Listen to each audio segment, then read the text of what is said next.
முன்னாள் முதலமைச்சர் ஜெயலலிதா உட்பட பலர் 2 தொகுதிகளில் போட்டியிட்டவர்கள்தான் என தாவேக நிர்வாக குழு ஒருங்கிணைப்பாளர் செங்கோட்டையன் தெரிவித்துள்ளார். தாவேக தலைவர் விஜய் பெரம்பூர், திருச்சி கிழக்கு ஆகிய 2 தொகுதிகளில் போட்டியிட உள்ளது குறித்த செய்தியாளர்களின் கேள்விக்கு அவர் விளக்கமளித்தார். கோபியில் 8 முறை, சத்தியமங்கலத்தில் 1 முறை, 9 முறை வெற்றி பெற்றிருக்கிறேன். இன்று கோபியிலே வேட்பாளராக நிறுத்தப்பட்டிருக்கிறேன்.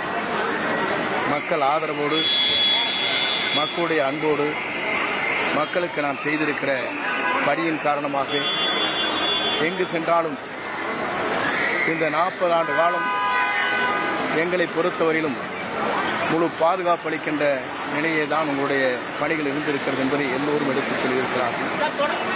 ஆகவே என்னை பொறுத்தவரையிலும் மக்கள் சக்தியை ஒன்றாக திரட்டி மக்களிடத்தை செல்வேன். மக்களுடைய தீர்ப்பை ஏற்றுக்கொள்வேன். எல்லா தலைவரும் 2 தொகுதியில் போட்டியிடுறாங்க, அம்மா வரைக்கும். 1,27,00,000 மனங்களை வென்ற தந்தி டிவி யூடியூப் சேனல். தவிர்க்க முடியாத தம்ப்நெயில்ஸ், கலக்கலான கான்டென்ட்ஸ். நீங்களும் இந்த குடும்பத்தில் இணைய இப்பவே சப்ஸ்கிரைப் பண்ணுங்க. அசுரபலம் கொண்ட எங்கள் டிஜிட்டல் கரங்களில் உங்கள் விளம்பரங்களை சேர்க்க வாட்ஸ்அப் பண்ணுங்க. 8939888838. Email advtthanditv@dttv.in.